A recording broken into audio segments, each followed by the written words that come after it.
Hello aspirants and welcome back to our channel. आज हम the Hindu का एनालिसिस करेंगे डेटेड 12 अगस्त 2021। So let's start today's discussion. The first headline states Tamil Nadu moves Supreme Court against the NGT order on Dantu. Now, NGT is the National Green Tribunal. If we'll see the background of the news, what has happened, that National Green Tribunal has rejected, or we can say has said कि you can't make this dam. The name of the project is the Dantu Dam project. Now, if you will see the location is between Karnataka and Tamil Nadu. Karnataka and Tamil Nadu. Karnataka becomes the upper state, Tamil Nadu becomes the lower state. There's a river here that flows, that is the Kaveri river. Kaveri river and उसकी एक tributary जिसको हम अर्कावती बोलते हैं, उसके ऊपर ये dam बनने वाला है। अब ये न्यूज़ आया क्यों? क्योंकि हमारे नेशनल ग्रीन ट्रिब्यूनल ने मना कर दिया, नहीं आप ये डैम नहीं बना सकते हो।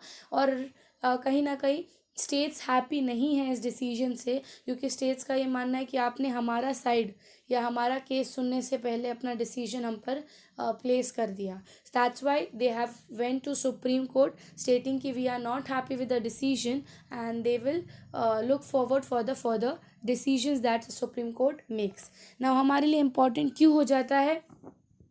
हमारे लिए इम्पॉर्टेंट हो जाता है ये body, that is the national green tribunal, and the second is the Mekedatu dam project. Now we'll see what does this dam project is, what facilities will it give, where its location is, and when it comes to national green tribunal तो कब बना, क्या formation है, क्या काम करता है, क्या challenges है, all the things we'll see now.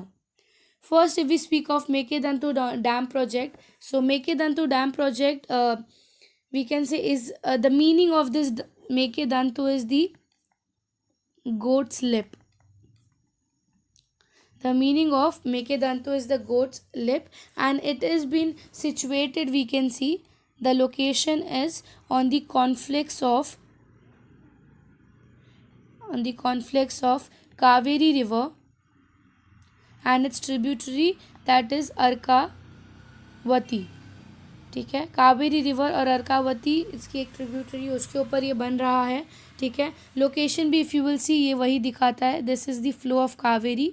ठीक है, यहाँ पे there is the tributary of Arkavathi and उसके ऊपर में ये डैम बनने वाला है या बनने वाला था, जो भी होगा आगे जाके। ठीक है, ये डैम का प्रोजेक्ट का worth is 9,000 crore and it aims to provide the proper drinking supply of drinking facilities to the citizens of Bengaluru. ठीक है, बेंगलुरु के सिटीजन्स को प्रॉपर ड्रिंकिंग फैसिलिटी मिल सके, इसकी वजह से डैम बनाया जा रहा है। दूसरा रीज़न है इस ये जनरेट करेगा almost 400 megawatts of energy power. ठीक है, दूसरा um we can say it will generate 4000 megawatt power generation, we can say about from this project. Now अगर इस प्रोजेक्ट की थोड़ी हिस्ट्री की बात करें, जो हमारा ये मेकेदातु डैम प्रोजेक्ट है, ये dam project first was proposed इन 2017। हमारे कर्नाटका स्टेट गवर्नमेंट ने इसको अप्रूवल दिया था 2017 में, और कहीं ना कहीं बाद में we can say ministry of water resource ने भी इस प्रोजेक्ट के लिए अप्रूवल दे दिया था, या उनका वी कैन से अप्रूवल बताया था, ठीक है we are okay with this project. But कहीं ना कहीं ये जो बॉडी था, that is the ministry of education forest and climatic change, ministry of environment forest climatic change, ये प्रोजेक्ट ने अभी या फिर ये बॉडी ने अभी तक अप्रूवल नहीं दिया था इस प्रोजेक्ट को। कहीं ना कहीं दे हैड अ फियर कि हमारा जो रिसोर्स है, हमारा जो वेजिटेशन है वो अफेक्ट हो जाएगा, क्योंकि वी कैन से अगर ये जो डैम बन रहा है, ये डैम कहीं ना कहीं हमारा जो कावेरी वाइल्ड सेंचुरी है, इस एरिया में हमारा जो कावेरी वाइल्ड सेंचुरी है, उसका 63% of the area will be submerged if this dam is been build. तो कहीं ना कहीं ये बहुत बड़ा इशू आता है। नॉर्मल 10 to 20% का इशू नहीं है, बट इट इज़ अबाउट 63%, जिसके वजह से ministry of environment forest and climatic change ने अपना अप्रूवल नहीं दिया इस प्रोजेक्ट को। ठीक है, देन 2018 में ये देखा गया कि तमिलनाडु ने सुप्रीम कोर्ट के पास गए थे। अब उसके लिए क्यों गए थे? क्योंकि they were not happy with the project. ठीक है। अगर हम देखेंगे तमिलनाडु यहाँ सेकंड पार्ट बनता है इस प्रोजेक्ट का, क्योंकि अगर इसकी बिल्डिंग है तो इट्स बिल्डिंग टुवर्ड्स कर्नाटका से लेके तमिलनाडु तक। तो they were against the decision of making it and flow towards the Tamil Nadu. इसकी वजह से they move to Supreme court in 2018। Then 2020 में कावेरी वाटर मैनेजमेंट प्रोजेक्ट की मीटिंग हुई थी, जिसमें तमिलनाडु ने अगेन अपना अपोजिशन दिखाया अगेंस्ट दिस प्रोजेक्ट। सो 2020 में कावेरी वाटर मैनेजमेंट अथॉरिटी की एक मीटिंग हुई थी, जिसमें again Tamil Nadu show it's opposition against this project. अब अगर उनसे रीज़न पूछा जाए तो वन ऑफ द रीज़न ये था कि जो अपर राइपेरियन है वो अफेक्ट होता। Riparian is the buffer zone. यहाँ पे जो बफर जोन था वो अफेक्ट हो जाएगा if the dam has been build. ठीक है। सो यह अपर राइपेरियन जोन जो है दैट इज़ द तमिलनाडु। कहीं ना कहीं तमिलनाडु को बहुत अफेक्ट होगा if this project is made. The project is against the final order of Kaveri water dispute tribunal. Kaveri water dispute tribunal is between this two state. So ये जो बॉडी है इसने भी अपनी अप्रूवल नहीं दी है, और कहीं ना कहीं स्टेट जो है ये प्रोजेक्ट बना रहा है विदाउट द अप्रूवल। तो बहुत सारे यहाँ पे हम देख सकते हैं कि अपोजिशन हो रहे हैं, रिजेक्शन हो रहे हैं, अप्रूवल नहीं मिल रहा है, जिसकी वजह से कहीं ना कहीं ये एनवायरनमेंट इशू था जो कि ग्रीन ट्रिब्यूनल को भी लगा, जिसकी वजह से उन्होंने उसको रिजेक्ट कर दिया। सो ये सिर्फ वाटर, कहीं ना कहीं ये चीज़ देख सकते हैं, ये सिर्फ वाटर नहीं प्रोवाइड करेगा या ये सिर्फ आपको ड्रिंकिंग फैसिलिटी, पावर जनरेशन नहीं देगा। It is if this dam is build it will be good for irrigation also. ठीक है। बट कहीं ना कहीं ये बहुत सारे राइट्स को वायलेट करता है, जैसे कि इनका डिस्प्यूट कमेटी नहीं अप्रूवल किया, देन ग्रीन ट्रिब्यूनल ने अप्रूव नहीं किया इस प्रोजेक्ट को, एंड हमारा वाटर मैनेजमेंट बॉडी ने भी अप्रूव नहीं किया। तो इसके वजह से द मेगादंतु प्रोजेक्ट हम बोल सकते हैं कि अगर उसका 10% का बेनिफिट है तो 90% कहीं ना कहीं अप्रूवल ना मिलने का रीज़न है कि वो डैम अब आगे बन सकेगा कि नहीं। अब नेक्स्ट चीज़ जो हमारे लिए इम्पोर्टेंट है is the national green tribunal. ठीक है। नेशनल ग्रीन ट्रिब्यूनल के बारे में हमने जैसे कुछ टाइम पहले पढ़ा था कि हमारे सुप्रीम कोर्ट में हमारे CGI ने बोला था कि आप क्लियरली बता दो कि यू वांट ट्रिब्यूनल को फिल करने का नहीं। नेशनल ग्रीन ट्रिब्यूनल में बहुत ज़्यादा रिक्रूटमेंट या फिर हम बोल सकते हैं कि स्पेस है या फिर बॉडीज़ की कमी है। तो पहली बात अगर हम देखें नेशनल ग्रीन ट्रिब्यूनल की, ये ट्रिब्यूनल एक्ट जो एक था हमारा 2010 का, 2010 में नेशनल ग्रीन ट्रिब्यूनल एक्ट बना था, जिसके हिसाब से ये एक बॉडी बनाई गई थी। अब ये बॉडी का काम क्या था? To protect the environment, conservation of forest and natural resources. ये तीनों पर्सपेक्टिव से अगर कहीं भी ये तीनों पॉइंट्स को अफेक्ट हो रहा है या तीनों पॉइंट्स कहीं ना कहीं डेंजर जोन में दिख रहे हैं, तो नेशनल ग्रीन ट्रिब्यूनल का decision is the foremost decision. So this was build according to the act of 2010 for an effective disposal of the cases that are related to the environment, protection, conservation of forest and the other natural resources. So when this body was established, India became the third country after Australia and New Zealand. India became the third country which had a body for, we can say, the environment perspective. आज India third number पे है when it comes to the having a body for environment. First is the Australia, then is the New Zealand, and third is India. So NGT is mandated to make the disposal of applications or appeals within the month of filing. अगर कोई case file किया गया है 6 month के अंदर, 6 months के अंदर उनको उसका डिसीजन देना पड़ेगा। NGT हैज़ 5 प्लेसेस, उनकी सिटिंग्स जो है वो 5 प्लेसेस में होती है। The very first one is Delhi, जो हम दिल्ली को बोल सकते हैं उनका हेड या प्रिंसिपल प्लेस है जहाँ पे सिटिंग होती है। दिल्ली के बाद की अगर हम जगह की बात करें तो that is Bhopal, Pune, Kolkata and Chennai. So this 5 places are there जहाँ पे इनकी सिटिंग्स होती है। ना अगर स्ट्रक्चर की बात करूँ तो हमारा जो ये ट्रिब्यूनल है इसका हम बोल सकते हैं एपेक्स पर्सन या पोजीशन है, that is the chairperson. Chairperson के बाद वहाँ पे जुडिशियल मेंबर्स हैं, एक्सपर्ट मेंबर्स होते हैं, और इनका जो टेन्योर है दैट इज़ ऑफ 5 years। ठीक है। एक बार they are retired they can't be reelected, या फिर हम बोल सकते हैं री अपॉइंटेड, इलेक्टेड नहीं बट अपॉइंटेड। सो इनका टेन्योर 5 years का होता है. They consist of a chairperson, a judicial members and expert members. ठीक है. And the appointment is done by the central government on the advice और the consultation of the chief justice of India. Okay. अगर हम बात करें कितने total members होते हैं, तो least to least 10, max to max 20 members are there in this national green tribunal. Now we come to the powers and jurisdiction of the national green tribunal. तो इसका पावर, जैसे हमने बोला, अगर एनवायरनमेंट को अफेक्ट हो रहा है, कोई प्रोजेक्ट एनवायरनमेंट के रिलेटेड केसेस हैं, तो उस पर इनका डिसीजन इज बाइंडिंग. ठीक है. हाँ, ये दूसरी बात है, सुप्रीम कोर्ट का डिसीजन अगर उस पर आया तो they have to follow it. So being an statutory adjudicating body, apart from the original jurisdiction, इनका अपेलेंट जुरिस्डिक्शन का भी पावर है. अपेलेंट जुरिस्डिक्शन का सिंपल मतलब होता है कि they can appeal to the Supreme Court if any case is affecting the environment और if it is going beyond the jurisdiction. Because कुछ कुछ केसेस हैं जो कि इनके जुरिस्डिक्शंस में नहीं आते हैं. So it provides a relief or compensation to the victims who of the population environment damage, या कोई एक्सीडेंट की वजह से अगर देर आर विक्टिम्स, तो उनको ये फैसिलिटीज़ प्रोवाइड करते हैं. ठीक है. एंड कहीं ना कहीं ये चीज़ है कि हमारा जो कुछ कुछ एरियाज़ है, जैसे मैंने आपको बताया, पहली बात तो it is an implement of the term which x tends for 3 years.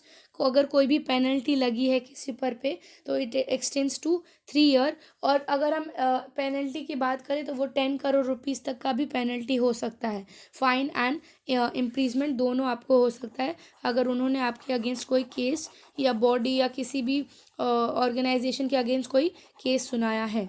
Now next चीज़ अगर हम देखेंगे, ग्रीन ट्रिब्यूनल जो है, या जो नेशनल ग्रीन ट्रिब्यूनल है, किस चीज़ों पर काम करता है, तो हमारे 7 लॉज हैं जिसके ऊपर हमारा ग्रीन ट्रिब्यूनल काम करता है. The very first is the water act of 1974, then Water Seas Act of 1977, then the Forest Conservation Act of 1980, then the Air Prevention and Control Population Act of 1981.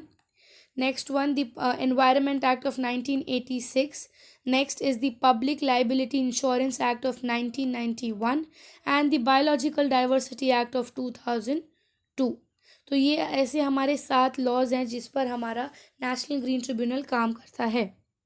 ठीक है. सो ये लॉज, अगर ये सब laws के रिलेटेड कुछ चीज़ें हुई तो वो अपना एक्शंस ले सकता है. नाउ अगर हम बात करें ऐसी कौन सी चैलेंजेस है जो कभी कभी हमारे नेशनल ग्रीन ट्रिब्यूनल को फेस करना पड़ता है, तो one challenge becomes about the wild life protection act of 1972. Wild life protection act of 1972 और शेड्यूल्ड ट्राइब्स एंड अदर, इसके रिलेटेड, दैट इज़ दूसरा जो है, that is the scheduled tribe and other tribes of 2006. ये जो 2 act है, इस 2 act के अंदर, ये 2 एक्ट का जो भी जुरिस्डिक्शन है या जो भी डिसीजन है, इसके रिलेटेड हमारा डिसीजन नेशनल ट्रिब्यूनल कोर्ट या नेशनल ग्रीन ट्रिब्यूनल डिसीजन नहीं ले सकता है अगर द केस या project is related to this 2 acts. तो ये 2 एक्ट्स है जिस पे वो अपना डिसीजन बाइंडिंग नहीं कर सकता and they have to see the decisions of supreme court in this 2 acts. तो वी कैन सी ये 2 चैलेंज बन जाता है हमारे नेशनल ग्रीन ट्रिब्यूनल के लिए.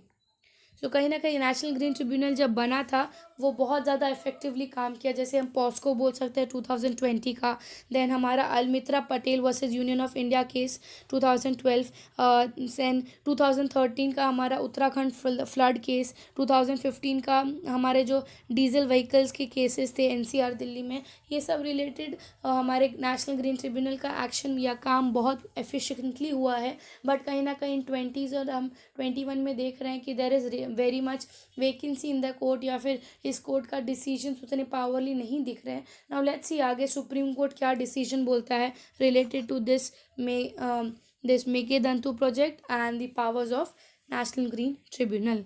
Now will move to the next news. It states the healthy white paper beginning. अब healthy white paper beginning क्यों आया है, तो हम बोल सकते हैं तमिलनाडु के जो हमारे सीएम हैं, तमिलनाडु के सीएम ने अपने सेशन में हाउस पार्लियामेंट में एक बुक लाया या बुक प्रेजेंट किया by the name of white paper. ठीक है. This book is of 112 pages का ये बुक है. जो कि it speaks about we can say the honest analysis of economy and financial situation जो उनका स्टेट फेस कर रहा है ना। अगर आप ये आर्टिकल को पढ़ोगे, ये पूरा आर्टिकल यही बताता है कि करेंटली वो स्टेट को कितना डेप्थ, कितना प्रेशर फेस करना पड़ रहा है, क्या रीजंस हैं कि उनको ये सब सिचुएशन फेस करनी पड़ रही है।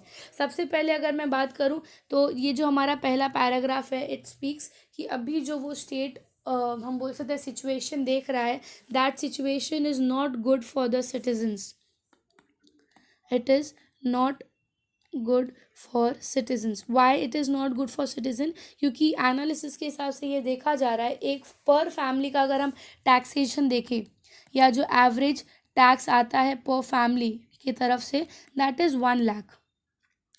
1 लाख का टैक्स आता है। बट कहीं ना कहीं जो वो स्टेट गवर्नमेंट फैसिलिटीज़ और सब्सिडीज़ दे रहा है पर फैमिली को, ठीक है, दैट रेंजेस टू 1.6 लाख। ठीक है, 1.6 लाख का एवरेज हम बोल सकते हैं सब्सिडी प्रोवाइड किया जाता है उनको, जिसके वजह से अब उन स्टेट गवर्नमेंट के पास कोई ऑप्शन नहीं बचता, but they have to opt for the loan. ठीक है, एंड करेंटली ये नोटिस किया जाता है कि अगर हम पर फैमिली देखें कितना डेप्थ है जो स्टेट को भरना है पर फैमिली, तो दैट इज़ 2.6 लाख। 2.6 लाख का डेप्थ है पर फैमिली जो स्टेट गवर्नमेंट को फंक्शन करना पड़ रहा है या फेस करना पड़ रहा है because of the economic crisis. ठीक है, नेक्स्ट पैराग्राफ अगर आप उसमें देखोगे, it speaks about the situation और वी कैन से तमिलनाडु के अंडर में कौन से पावर्स आते हैं। ठीक है, तमिलनाडु के अंदर अगर हम देखें, सबसे पहली चीज़ जो है वो हमारा है दैट इज़ दी टैक्सेशन। कहीं ना कहीं तमिलनाडु ने बोला या फिर उनके गवर्नमेंट का ये ऑप्शन है कि the only solution that they can come is with the increase in revenue. ठीक है, increase in the revenue can be an option जिससे वो अपना इकोनॉमी स्टेबल कर सकते हैं। बट यहाँ पे भी अब हम बोल सकते हैं ड्रॉबैक या लिमिटेशन है, दैट इज़ दी जीएसटी जो अभी हर स्टेट में फॉलो होता है। If you will see GST अगर आप स्टेट फॉलो करता है तो यू कांट इंक्रीज या you don't have the power to increase the income और द सेल्स टैक्स, तो वो भी इनके लिए एक डेब हो जाता है because they can't the increase revenue. अगर रेवेन्यू इंक्रीज नहीं होगा तो इकोनॉमी कैसे स्टेबल हो पाएगी। तो ये भी एक उनका ड्रॉबैक है जिसकी वजह से वो लोग अभी इकोनॉमिक क्राइसिस फेस कर रहे हैं according to the book of white paper. ठीक है, उसके बाद जो नेक्स्ट चीज़ है, जो नेक्स्ट वो बताता है that is the under state control. Under state control की अगर मैं बात करूं, अंडर स्टेट कंट्रोल ये चीज़ें बताता है कि बीइंग अ स्टेट के पास ऐसे कौन से सेक्टर्स हैं या ऐसा कौन सा सेक्शंस है जहाँ पे उनकी पावर्स हैं या जहाँ पे उनका अल्टीमेट पावर है। तो स्टेट कंट्रोल में हम देखते हैं according to this, state control में उनका पावर आता है फ्यूल पे, देन अल्कोहल अगर हम देखें अल्कोहल होता है, देन प्रॉपर्टी टैक्स होता है।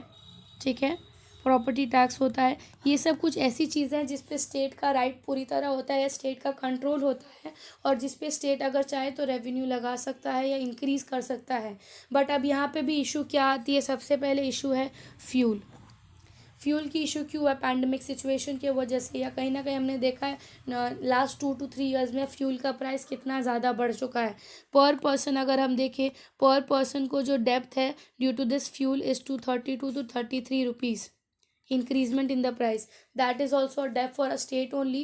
ठीक है, दूसरी अगर अल्कोहल की बात करें या फिर हम बात करें किसी भी tax on impose on a tax, तो ये इम्पॉसिबल हो जाएगा किसी पे भी टैक्स लगाने का बिकॉज जीएसटी हमने एक इशू देख लिया, जीएसटी एक प्रॉब्लम बनता है। और दूसरा कहीं ना कहीं अगर वो लोग डेप भी लेंगे तो that is a issue for the state only. ठीक है, सो ये सब चीज़ें देखी जाती है इन द नेक्स्ट पैराग्राफ। एक पैराग्राफ है that is about the local bodies. Local bodies की अगर मैं बात करूं तो ये चीज़ देखा जाता है कि हमारा कर्नाटका हुआ, तमिलनाडु हुआ, ये एक ऐसे स्टेट से ओवर ऑल इंडिया जो अपने लोकल बॉडीज़ को हाईएस्ट पावर देते हैं। ठीक है, या फिर हम बोल सकते हैं अलोकेशन ऑफ दी एक्सपेंसिव या जो इनको एक्सपेंडिचर दिया जाता है that is very high as compare to the other states of India. ठीक है, तमिलनाडु हो गया, केरला हो गया। ठीक है, केरला इज़ अ स्टेट जो हाईएस्ट हम बोल सकते हैं रेवेन्यू या फिर हाईएस्ट एक्सपेंडिचर देता है उनकी लोकल बॉडीज़ को।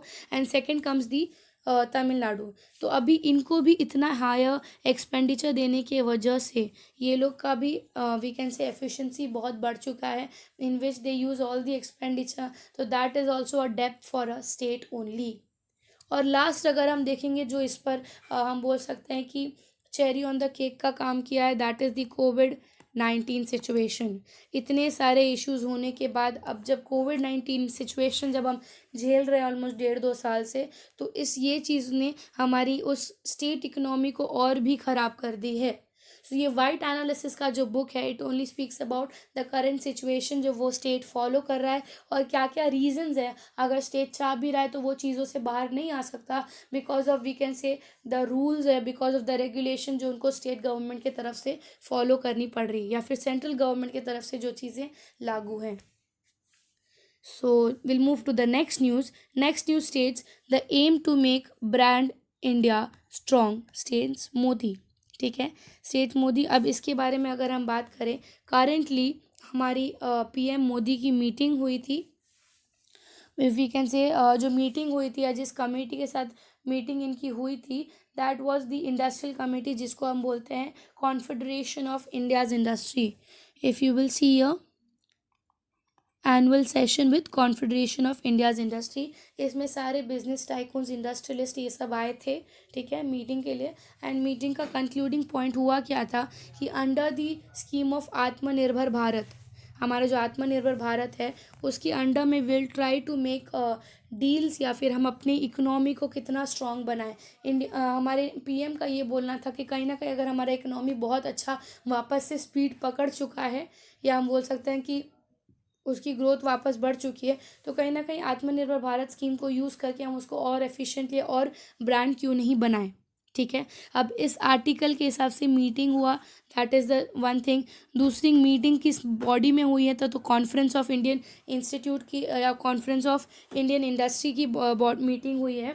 दूसरी चीज़ हमारे लिए इम्पोर्टेंट आ जाती है, दैट इज़ द आत्मनिर्भर भारत।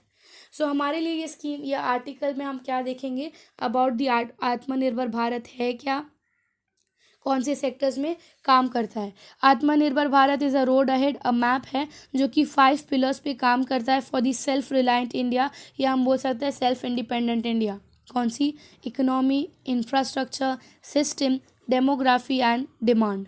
ठीक है, इकोनॉमी की बात करें तो not an incremental change but slowly and gradual change हम बोल सकते हैं। Infrastructure one that represents modern India, ऐसे चेंजेस लाएंगे which will represent the modern India. System the technology driven, that is अभी ब्लॉकचेन हो रहा है, एंड हमारा आर्टिफिशियल इंटेलिजेंस हम बात करें, फिर क्लाउड टेक्नोलॉजी की बात करें, तो ये सब जो हम अडेप्शन ला रहे हैं, अपग्रेडेशन ला रहे हैं हमारे टेक्नोलॉजी में। Demography, vibrant demography on the largest democracy. Vibrant demography अगर मैं बात करूँ तो it speaks about the people's updation या upgradation that will bring you the variety or diversity, and demand for full utilization of power for demand and supply। Economy की बात करें तो it works on the demand and supply, तो उसका full utilization हो सके, that thing gives the about Atmanirbhar Bharat. ठीक है, bold reform, need for an R, supply chain, rational tax system, simple and clear law, then capable human resources and strong financial system. नव आत्मनिर्भर की भारत की अगर मैं बात करूँ, हमारा वो आत्मनिर्भर भारत हमें बात करता है about the economic package of 10% of India's GDP. 2019-20 का जब ये आया गया था, economic package of 10% of India's GDP. अब इंक्लूड क्या क्या होता है तो हमने देखा था ये सारे सेक्टर्स हमारे इसमें इंक्लूड होते हैं। ठीक है, the amount includes the package already announced under the beginning of lockdown. ठीक है, मेजरिंग फ्रॉम आरबीआई से लेके देन हमारा जो प्रधानमंत्री गरीब कल्याण योजना है, ये सब उसमें कंसिडर किया जाता है। it basically focuses on this 5 parts we can say, and cutting down the import dependency। ठीक है, import dependency जैसे हमने बोला, आत्मनिर्भर भारत का मतलब क्या, you are making yourself independent या फिर you are making yourself free, कि आप किसी कंट्रीज पे कंट्रोल ना रहो या किसी कंट्री पे डिपेंडेंट ना रहो। उसके लिए क्या करना पड़ेगा, you have to start the working of your economy. आप एंटरप्रेन्योर्स को मौका दो। आप जो दूसरी कंट्रीज से लाते हैं ट्राई करो उसको अपनी कंट्रीज़ में बनाओ। फॉर एग्जांपल सबसे बेस्ट एग्जांपल बनाओ तो आज के टाइम पे इंडिया जो है वो नेवी इक्विपमेंट्स हो गए, इंडिजीनियस प्रोडक्ट्स यूज़ कर रहा है उसमें। क्यों? Because they want to reduce the burden of dependency या फिर इम्पोर्ट ऑन अदर कंट्रीज। ठीक है। The projects important is the local product.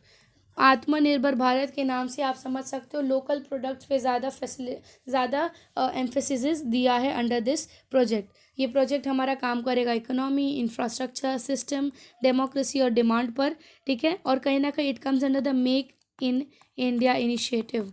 Make in India के इनिशिएटिव के अंदर आता है which encourage you for the manufacturing of the local या फिर इंडिजिनियस प्रोडक्ट्स इन इंडिया। ठीक है। तो that thing is important from the perspective of Atmanirbhar Bharat.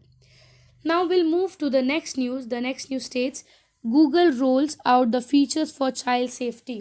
आज के टाइम पे अगर हम देखें India being the fastest developing country हम बोल सकते हैं, या इंडिया का जो सिचुएशन देखेंगे every one is being we can say continuously growth बहुत अच्छा हो रहा है। बट ये चीज़ देखी जा रही है कि गूगल का जो एडवांसमेंट है वो चाइल्ड की सेफ्टी को कहीं ना कहीं डेंजर में लाता है।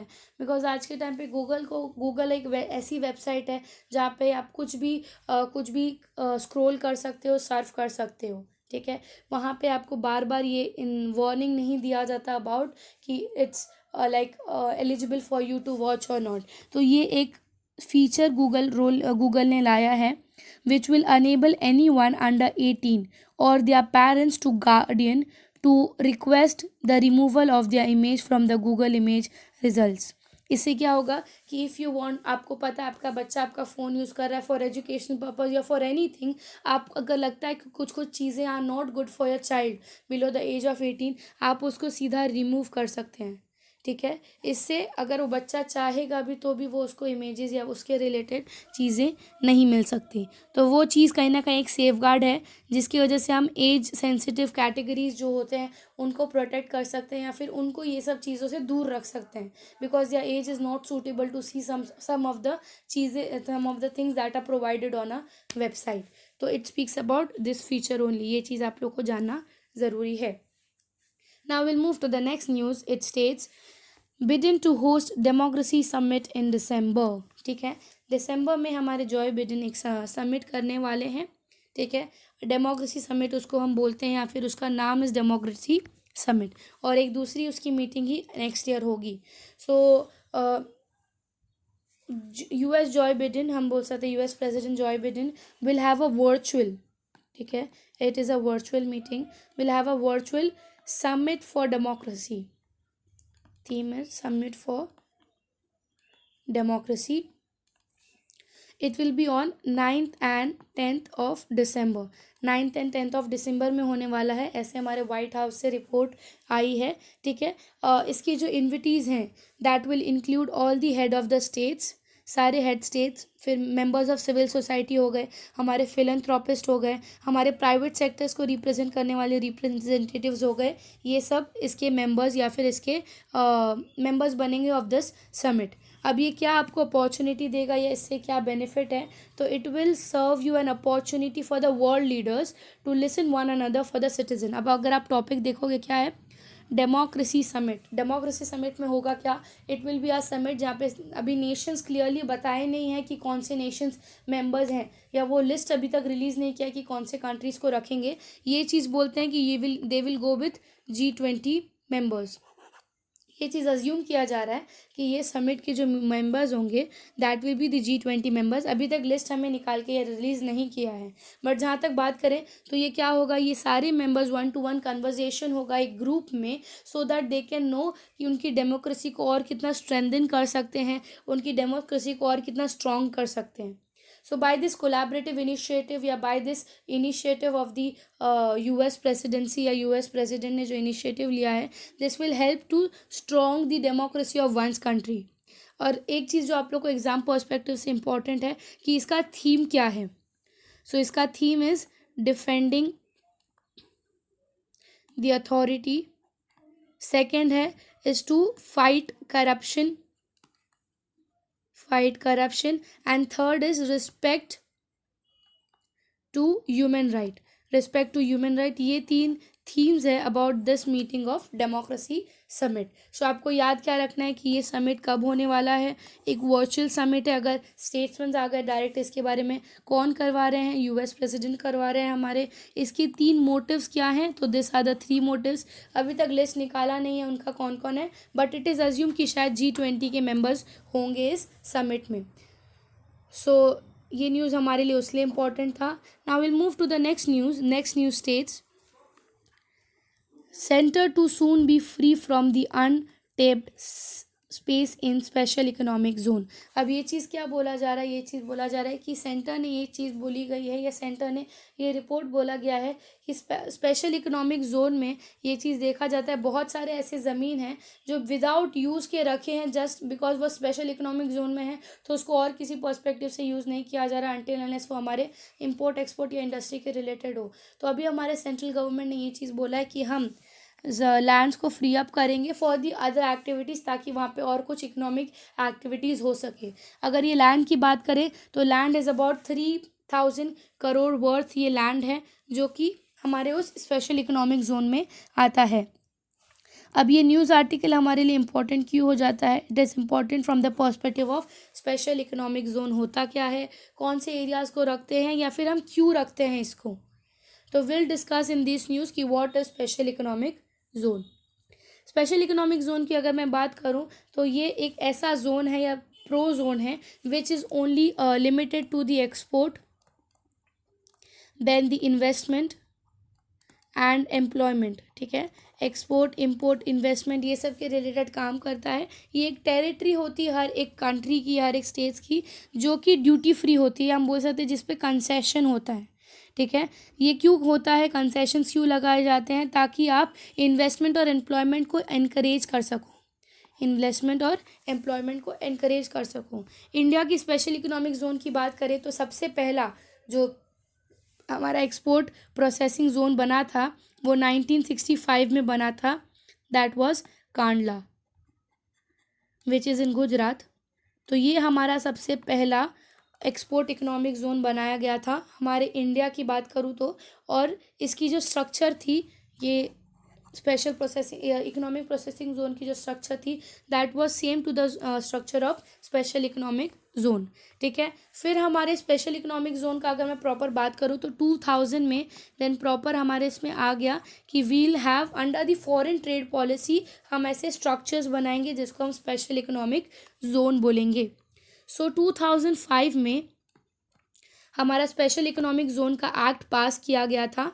2005 में हमारा special economic zone act pass किया गया था और it came under we can say special economic rules जो उसके आए थे, वो रूल्स आए थे 2006 में। एक्ट पास हुआ था 2005 में और उसके रूल्स आए थे 2006 में। ठीक है, कहीं ना कहीं हमारा जो स्ट्रक्चर है स्पेशल इकोनॉमिक जोन का वो सेम है टू ऑफ चाइना, क्योंकि हमारा जो स्पेशल इकोनॉमिक जोन का आइडिया था वो कहीं ना कहीं उनके आइडिया या उनके मॉडल के से इन्फ्लुएंस होके हुआ था।